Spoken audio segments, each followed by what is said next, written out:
Assalamualaikum warahmatullahi wabarakatuh. Selamat datang dalam tayangan khusus acara Forum Dekan Fakultas Syariah dan Hukum Perguruan Tinggi Keagamaan Islam Negeri se-Indonesia pada tanggal 24 sampai dengan 26 April 2024 di Banjarmasin. Acara ini menjadi ajang penting untuk mempertemukan para dekan dari berbagai perguruan tinggi Islam di Indonesia dalam membahas isu-isu krusial di bidang hukum, syariah, dan hukum modern. Salah satu momen dalam forum dekan ini adalah presentasi Ketua Forum Dekan Fakultas Syariah PTKIN se-Indonesia, yaitu Bapak Profesor Dr. Andes Haji Makrus Munajat, SH MHum, yang secara mendalam akan membahas konsep diversi restoratif justice berdasarkan keadilan dan kemanfaatan.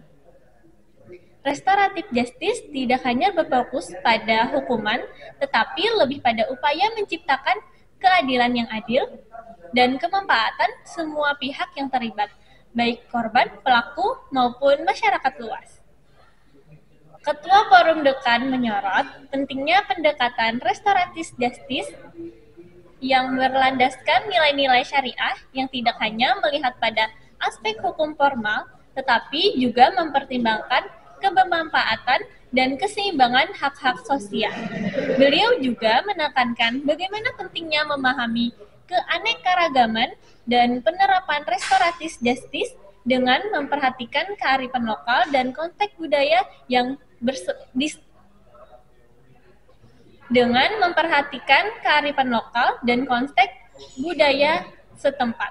Ketua Forum Dekan menyorot pentingnya pendekatan restoratif justice yang berdasarkan nilai-nilai syariah yang tidak hanya melihat pada aspek hukum formal, tetapi juga mempertimbangkan kebermanfaatan dan keseimbangan hak-hak sosial.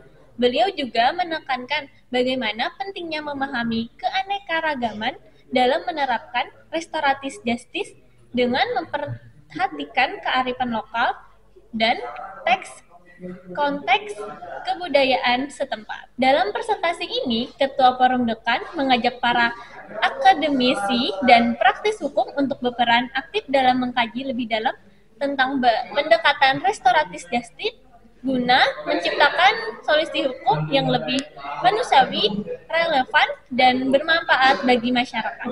Mari kita saksikan bersama paparan dari Ketua Forum Dekan Fakultas Syariah dan Hukum Perguruan Tinggi Keagamaan Islam Negeri yang memberikan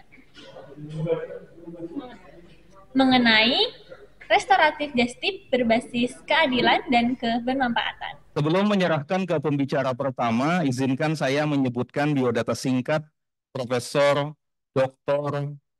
Andes Makhrus SH MHum.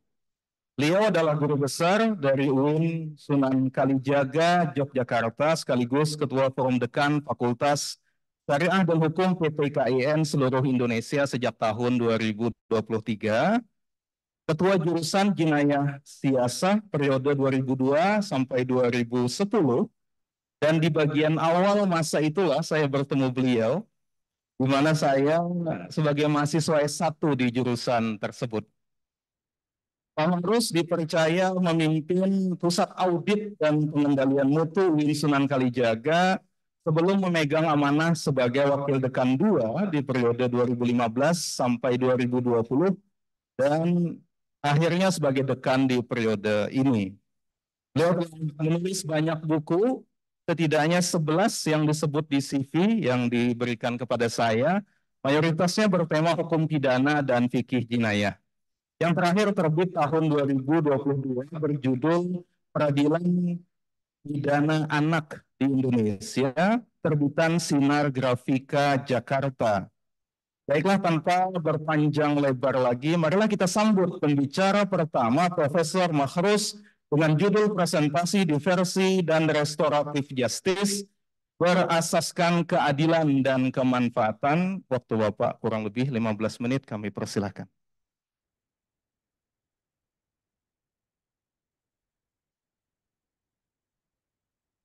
Terima kasih Mas Munjir. Assalamualaikum warahmatullahi wabarakatuh. Bismillahirrahmanirrahim. Alhamdulillahirabbil nasta'in wa ala umuri dunya waddin. Wassalatu wassalamu ala asrofil anbiya'i wal mursalin. Sayyidina Muhammadin wa ala alihi wa sahbihi asma'in amma ba'du.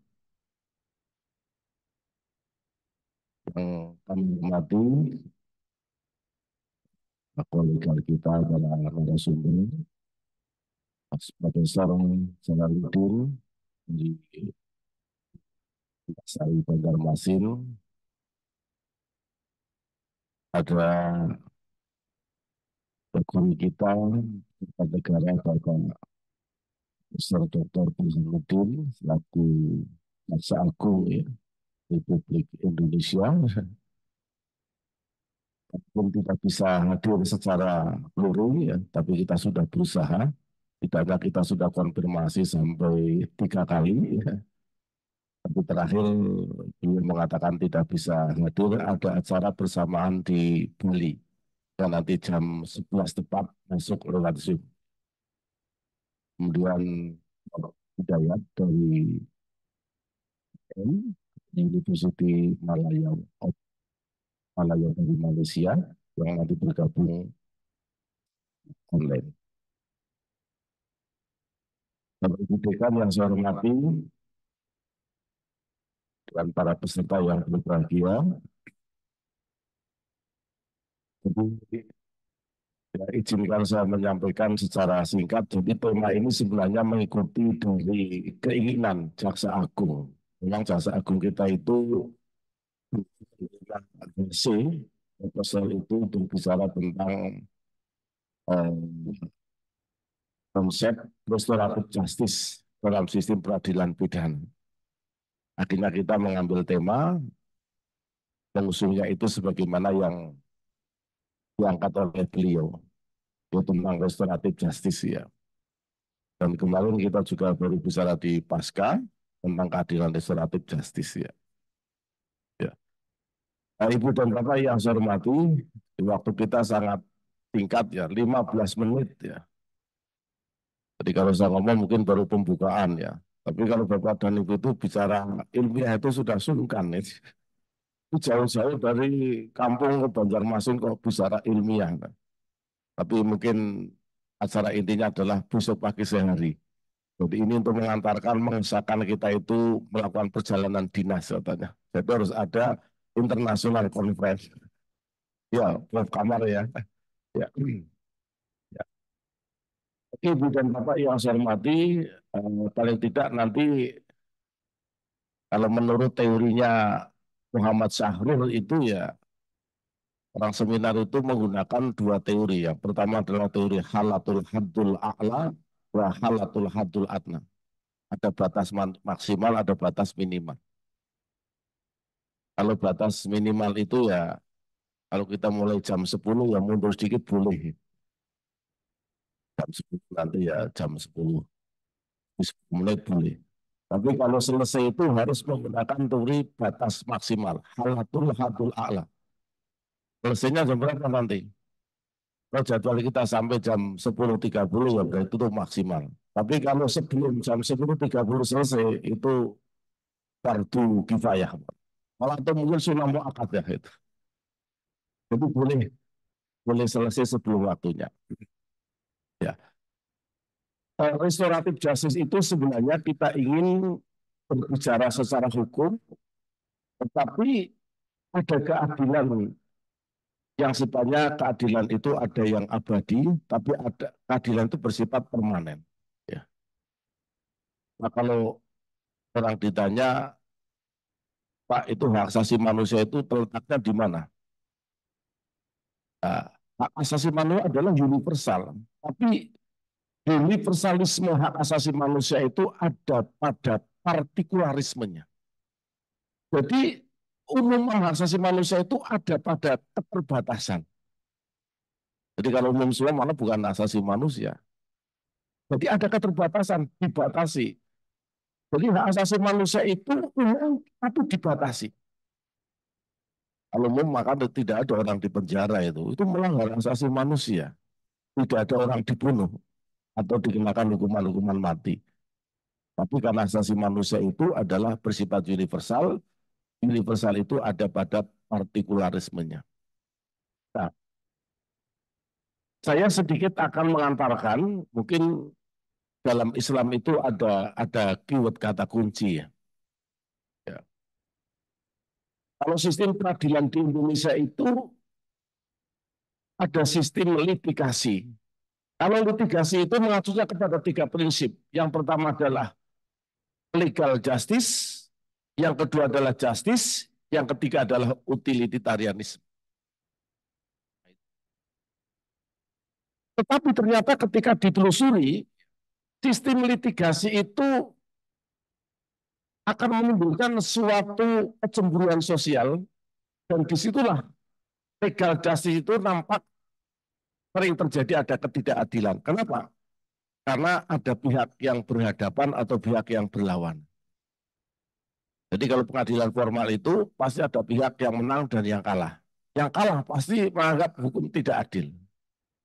Yang menang menganggap itu adil.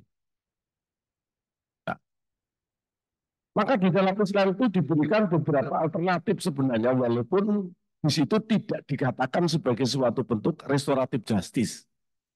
Kalau saya amati, dulu ada hadis yang sababul wurudnya adalah nahnu nakum bainakum bitawahir wallahu yatawalla bisarroin.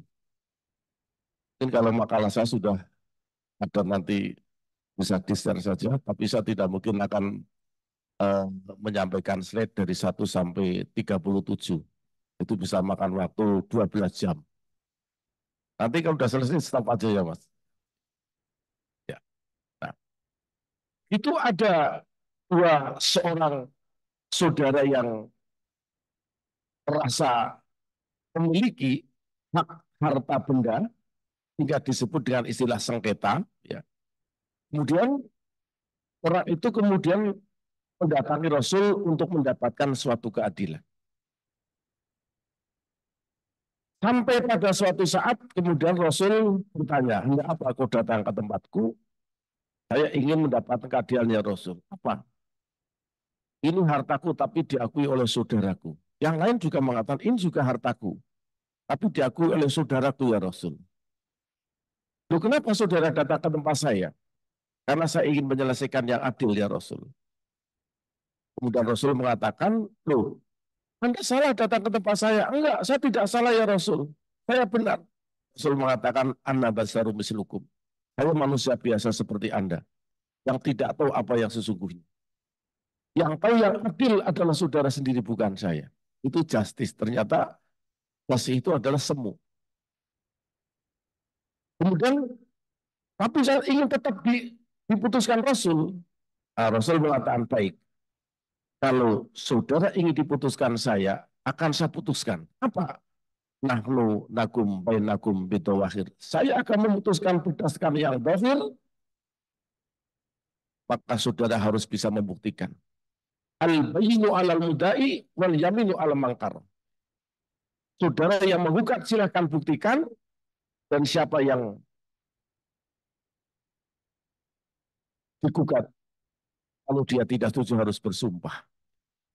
Baik, saya akan putuskan dasarnya yang zahir.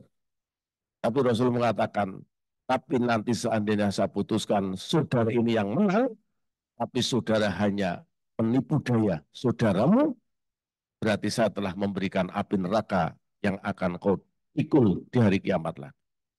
Sebaliknya, ini saya kalahkan karena dia tidak pandai berdiplomasi di pengadilan. Maka masing-masing merasa takut dan tidak mau menerima harta itu. Di dalam persoalan pidana, kalau kita itu mengikuti sistem yang disebut dengan ar-rukun syar'i atau asas legalitas, ya, itu juga di dalam Islam tidak diterapkan secara letterless. Misalnya, kalau di dalam ayat wasariku wasarikotu faktu aidiyahum ajaza'am bima kasabana kalamin Allah, atau azaniyatu wazani fazridu kulla wahidin minhum ami ajaldah, itu juga sebenarnya ayat itu bersifat mujmal. Kemudian tidak bisa diterapkan Di dalam Islam itu kemudian logikanya la yumkinu iktibarin fi'lin awitarkan jarimatan illa binasi sorihin yuharimal fi'l awitarka. Fa ilam dari nasun yuharimal fi'l awitarka fala mas'uliyata wala iqoba ala fa'ilin autarikin. Itu dalam konsep hukum publik. Pokoknya kalau ada suatu undang-undang, itulah yang dijadikan sebagai law standar. Maka orang bisa dipidana. Kalau tidak, maka tidak bisa dipidana. Nah, kemudian muncul ada namanya asas legalitas formil, di mana asas legalitas diatur dalam peraturan perundang-undangan, tapi ada asas legalitas material juga, di mana dalam suatu masyarakat ada perkara yang dianggap pidana, boleh dipidana, meskipun tidak diatur dalam peraturan perundang-undang. Jadi masih menghargai namanya civil law. Nah, kemudian kita sering melihat kasus di Indonesia, dulu sebenarnya ketika muncul persoalan, masih dulu belum ada namanya lex spesialis ya, terpisah ya. Ada kasus misalnya di Jogja itu ada seorang anak yang melakukan tindak pidana pencurian, usianya baru 9 tahun. Mencuri burung. Ketika mencuri burung kemudian ditangkap, ketika ditangkap kemudian belum ada undang-undang pengadilan anak, belum lahir undang-undang nomor 3 tahun 97. Kemudian dia ketika diselidiki, kemudian dititipkan di kepolisian, nah ini tidak ada ruang khusus. Akhirnya dititipkan kemudian di tempat tahanan kepolisian campur dengan orang dewasa. Nah, ketika di proses peradilan itu ada pengacara kondang pada itu namanya Nuning atau Naning Ramadan. Kemudian anak itu dimenangkan. Alasan apa? Ini secara al-mas'uliyah bitasri'il jinaiyah atau criminal responsibility belum bisa dipertanggungjawabkan. Maka anak itu harus dilepaskan, dibina saja. Ketika dibina, ternyata ketika dikeluarkan itu, seminggu kemudian mencuri lagi, ditangkap lagi. Nah, ternyata secara psikis kemudian ditanya, kenapa kamu kok mencuri lagi? Itu kata sudah special prevention-nya. Nah, ternyata dia bercerita, oh ya saya itu merenung ketika ditahan di dalam kantor kepolisian. Apa renunganmu? Ketika saya merenung itu dialog dengan tahanan orang-orang dewasa. Nah, ketika ditanya, kenapa kamu kok mencuri? Ya, saya iseng saja, Om. Lah, kapan mencurinya? Waktu itu saya habis asar, jadi ketangkap. Kita tidak sadar itu dia ada edukasi. Besok itu kalau mencuri jangan habis asar, Li. Tidak baik, itu tidak tepat. Curi yang bagus itu tengah malam, 2/3 malam. Jadi yang lain tahajud, kamu mencuri. Nah, itu. Jadi ada perbuatan ibadah yang abdul sepertiga malam, tapi ada perbuatan jahat juga di sepertiga malam. Nah, ternyata ketika pulang diumumkan dan akhirnya mencuri tertangkap juga. Memang tidak bakal jadi pencuri ya, jadi tertangkap juga. Nah, kemudian di situ baru merenung ternyata ini perlu adanya suatu lex spesialis. Ketika ada lex spesialis, di sini perlu adanya suatu dikresi. Dikresi adalah suatu kewenangan yang diberikan oleh kepolisian, berarti tidak hanya kepolisian, kejaksaan, bahkan pengadilan. Di mana pada suatu saat kepolisian, kejaksaan, maupun pengadilan itu dalam hal tertentu mengesampingkan penyidikan, mengesampingkan penuntutan, bahkan mengesampingkan pemeriksaan ketika dianggap hal itu tidak diperlukan. Maka ada istilah restoratif justice, keadilan yang bersifat pemulihan kembali. Banyak kasus yang kita lihat misalnya di Cilacap, misalnya ada seorang Bu Ina yang hanya mencuri 2 kako, kemudian akhir-akhir ini kemudian di daerahnya mungkin Pak Zulkifli hadir nggak ini? Pak Zul dari Pekanbaru, Nggak ada. Itu di sana kan ada kasus kemarin. Jadi ada seorang janda punya anak 5, kemudian mencuri 3 tantan atau tangkan ya, bahasanya tangkainya apa namanya kelapa sawit itu mencuri. Dan 3 itu kan berat itu. Dan ketika dijual itu nilainya hanya Rp75.000. Kemudian ditangkap dan diadili. Dan itu yang dibanggakan oleh Kejaksaan Agung pada saat itu. Kenapa? Jaksa Agung itu mempunyai tendensi, mempunyai orientasi bagaimana saya menyelesaikan kasus itu jangan sampai formal, tapi selesai. Ya. Tidak pantas kemudian seseorang yang hanya mencuri 3 kantan sapi, kemudian sampai disidik, kemudian sampai dituntut, sampai diadili dan diekspos. Ya. Bahkan pernah Pak Mahfud itu sampai nelpon ya kejaksaan itu. Jangan malu-maluin lah itu. Masa kayak gitu aja di bawah ranah hukum. Itu. Jangan pamer kemiskinan dan jangan pamer keadilan kalau belum bisa memberikan manfaat itu. Artinya banyak kasus-kasus yang diintervensi oleh pejabat dan pejabat merasa berkepentingan bahwa ini adalah tidak pantas untuk diadili secara formal. Itu harus melalui non-litigasi. Dan sebenarnya kalau kita amati, ya, ketika itu dipraktekkan, ternyata disidik dan macam-macam, ketika ditanya nyuwun sewu, ibu kenapa mencuri? Saya sebenarnya pekerja sini dulu, Pak. Tapi karena COVID-19, saya dirumahkan dan tidak jelas dirumahkan sampai kapan. Memang suami di mana? Saya tidak punya suami, Pak. Putra ibu berapa? Saya punya putra 5 dan masih dibiayai semua. Jadi seorang janda yang mempunyai putra putri sampai 5 tidak bersuami. Janda. Janda muda kan nggak ada masalah. Ya, ya. Ya, janda muda nggak ada masalah. Yatim piatu juga nggak masalah. Saya kalau dikasih HR itu kan namanya orang miskin ya. Jadi kalau orang kaya suka memberi, tapi kalau dikasih amplop kan orang miskin. Tapi kalau amplop saya selalu tak buang amplopnya. Tapi isinya saya selalu kasihkan kepada yatim piatu. Pasti saya. Karena istri saya yatim piatu.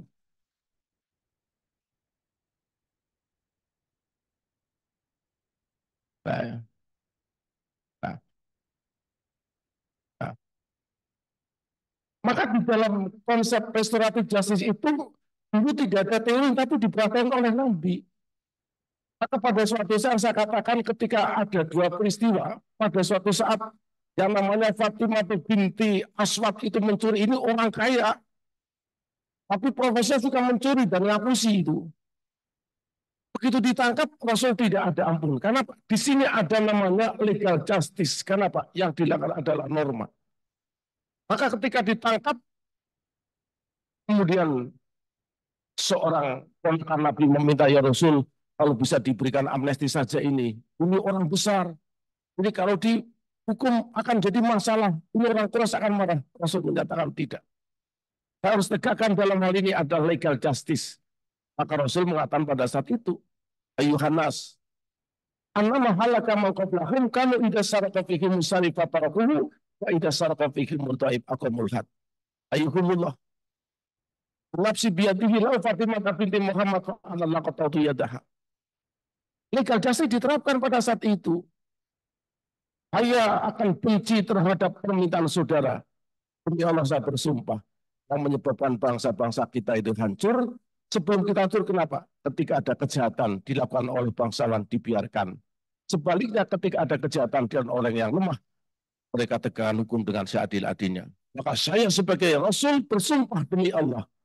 Di mana jiwaku ada gambarnya. Lau Fatimah binti Muhammad fa'ala laqatatu yadaha. Seandainya putriku Fatimah mencuri, saya potong tangan. Dalam waktu yang bersamaan, Rasul ada seorang pencuri lagi nih. Siapa? Nah, Rasul mengatakan, siapa pencurinya? Ini. Kamu mencuri betul ya Rasul. Mana buktinya? Tidak ada ya Rasul. Kenapa tidak ada? Sudah saya makan. Kenapa? Ada 3 kurma yang saya makan ya Rasul. Yang lain minta dipotong tangan. Rasul mengatakan, siapa pemilik kurma ini? Saya ya Rasul. Rasul mengatakan ada 2 opsi bagi pemilik kurma. Yang pertama, kalau kamu ikhlas, sedekahkan kurma itu biar dimakan sebagai ibadah. Tetapi kalau kamu tidak ikhlas, suruh bayar. Kalau dia tidak mampu, akan saya ambilkan harta dari Baitul Mal. Jadi ternyata selesai oleh Rasul tidak sampai ke pengadilan karena dia sedang miskin.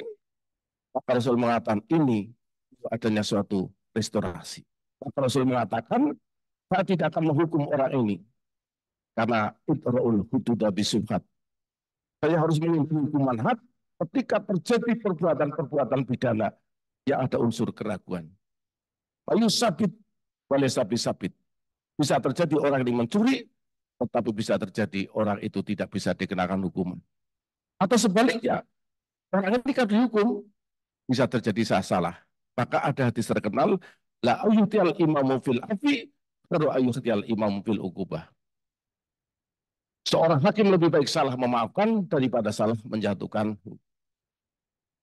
Maka prinsip dari restoratif justice itu adalah bagaimana kita itu memberikan suatu ketetapan hukum, tetapi 2 tidak boleh dipisahkan. Satu adalah justice, keadilan. Yang kedua adalah utilitarianisme, adalah suatu kemanfaatan. Jadi adil tidak manfaat. Tidak bisa. Maka berkembang namanya asas oportunitas. Maka dulu ada seorang keluarga, lagi Mas ya, masih 20 menit. Oh sudah 20 menit. Tuhan. Ah, ya. Ya ini cerita sedikit lagi lah. Ya, nanti biar yang, nanti Pak Jalal mungkin 10 menit aja Pak ya. Ini saya pakai waktunya Pak Jalal 10 menit ya.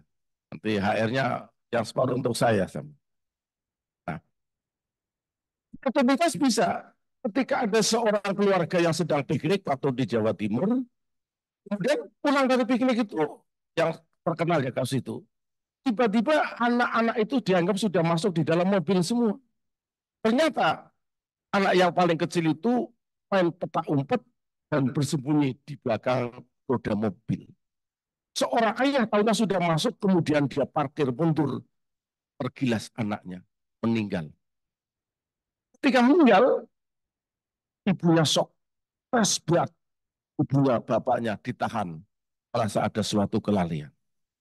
Hukum berbicara pada saat itu, menghukum orang tua yang sedang dalam kedepresi, adil karena lalai, tapi tidak ada manfaatnya. Kembalikan, itu restoratif justice. Kembalikan dia, jangan dukung. Itu mulai berkembang, restoratif justice sudah lama. Oleh karena itu, ini ada terobosan-terobosan baru. Jadi ada sistem peradilan di Indonesia itu bisa ada litigasi dan non litigasi. Maka ini sudah berkembang di Aceh, namanya pengadilan kampung. Nah, jadi sudah polisi jangan ikutan ya, jaksa jangan ikutan ya, hakim jangan ikut-ikutan. Itu adalah persoalan-persoalan yang baru dalam menyelesaikan persoalan, tetapi intinya dari aparat hukum kita sudah mulai langkah maju bahwa hukum itu diterapkan mempunyai tujuan yang pasti tadi, tapi 3 kolaborasi itu memang susah ditemukan. Tapi yang bisa ditemukan adalah memang tadi adalah justice and utilitarianism. Kalau saya itu karena waktu kita sudah 20 menit ya, jadi mohon maaf yang sebesar-besarnya. Ini baru pembukaan sebenarnya itu ya. Tapi yang penting selesai ya Pak Masum ya, calon rektor untuk Jakarta itu ke depan. Saya rasa itu karena waktu kita dibatasi, seperti ini ada forum silaturahmi ini ya, dan bermanfaat dengan mohon maaf. Akhirul kalam billahi taufiq wal hidayah. Assalamualaikum warahmatullahi wabarakatuh.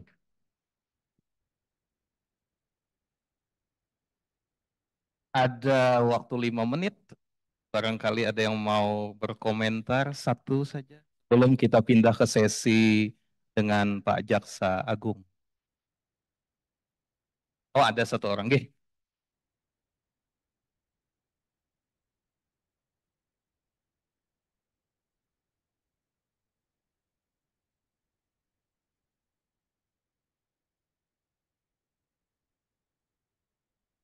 Terima kasih. Assalamualaikum warahmatullahi wabarakatuh. Terima kasih atas waktunya dan luar biasa untuk Prof. Mikros yang memberikan banyak hal tadi. Eh, ini saya kira menarik karena memang hukum itu apa yang harusnya hitam putih, tapi ternyata ada abu-abunya juga. Tadi saya sampaikan oleh Pak Rektor bahwa menurut Musa ya, ketika Nabi Musa itu tegas dengan hukum, tapi kemudian Nabi Isa dengan kasih sayangnya. Kemudian ditemukanlah tengah-tengahnya itu. Nah, eh, ini saya hanya membenarkan atau setidaknya klarifikasi. Ketika saya kuliah dengan Pak Satrio Raharjo, beliau gagasan hukum progresinya menyatakan bahwa hukum pada dasarnya ketika lahir atau cacat sejak lahir. Cacat sejak lahir. Saya bertanya, kenapa kok cacat sejak lahir? Karena hukum itu pada prinsipnya dicipta, dibentuk oleh banyak gagasan-gagasan, tapi yang tertuang dalam tulisan itu pasti kurang dari gagasan yang sesungguhnya. Oleh sebab itu maka yang dituangkan dalam satu redaksi ini pasti berkurang dari yang dalam ide-ide itu. Maka boleh katakan cacat sejak lahir.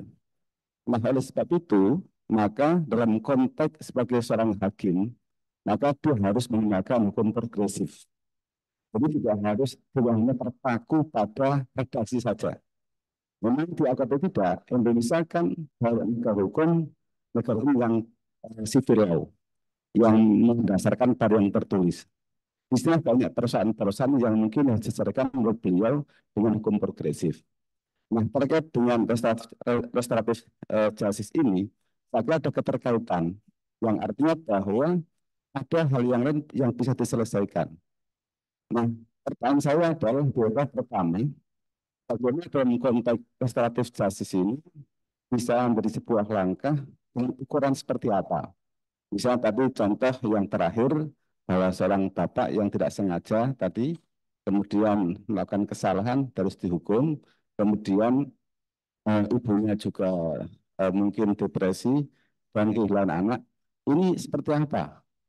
Karena banyak kasus seperti ini, misalnya terkait dengan ada, mohon maaf, anak kemudian membunuh orang tua juga ada, misalnya, kemudian atau sebaliknya dan seterusnya.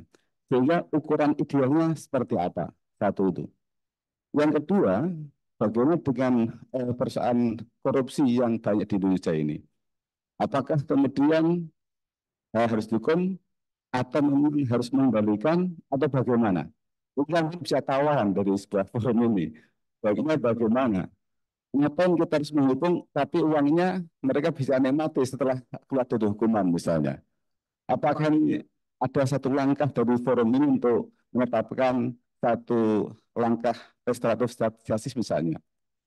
Yang berikutnya misalnya bagaimana kemarin yang kita ikuti bersama, ini dari apa ya, improvisasi dari kita.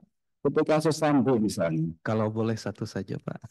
prosesi gitu ya. Oh, iya, iya. Sambo itu dia kena hukuman, kemudian istilah juga kena, tapi bagaimana itu?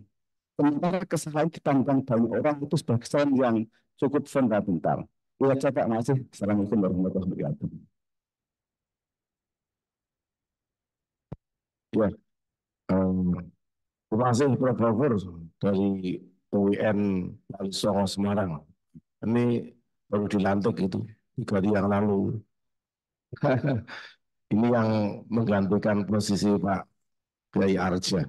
Ya, ya. Oke, terima kasih. Jadi restoratif justice itu ada namanya syarat formil dan ada syarat material. Maka tadi yang saya gambarkan, ketika perbuatan itu ya seperti tadi yang dilakukan oleh Fatimah binti Aswad itu tidak boleh menggunakan teori restoratif justice, tidak boleh. Maka di sini kalau ada slide saya itu nanti ada ya itu di ya. Jadi yang pertama restoratif justice ketika diterapkan itu tidak ada keresahan dalam masyarakat, tidak resah. Coba kalau misalnya Sewu ya kalau Reddy Sambo kok Terus dirembuk wae karo Joshua keluargane, itu sampean itu. Itu pasti masyarakat resah. Ini hukum bisa dibeli. Maka dalam kasus itu tidak boleh diterapkan restoratif justice. Ya. Kemudian yang berikutnya syaratnya adalah tidak residivis. Kalau dalam bahasa hukum ada istilah al-istiraku fil jarimah wa ta'adud fil jarimah, tapi tidak ada al-audu fil jarimah. Ini bocah kok molang-maling terus penjara pulang lagi, penjara pulang lagi. Itu tidak boleh diadakan restoratif justice. Nah, itu nggak boleh itu. Ya. Ada lagi tidak boleh restoratif justice itu diterapkan berdampak sosial. Berdampak sosial tidak ada. Maka selama ini yang kita terapkan itu pasti tenang-tenang saja, nggak ada masalah. Malas, maka seperti itu sebaiknya. Tidak boleh berdampak sosial. Ya. Kemudian kejahatan yang dilakukan itu bukan bersifat radikalisme. Oh, ekstrim radikalisme kemudian restoratif justice itu ya. Ya tidak boleh. Misalnya ada gerakan-gerakan terorisme itu juga tidak boleh. Ya. Ya. Tidak boleh juga diterapkan pada pidana yang menyangkut dengan gerakan-gerakan separatis itu juga tidak boleh.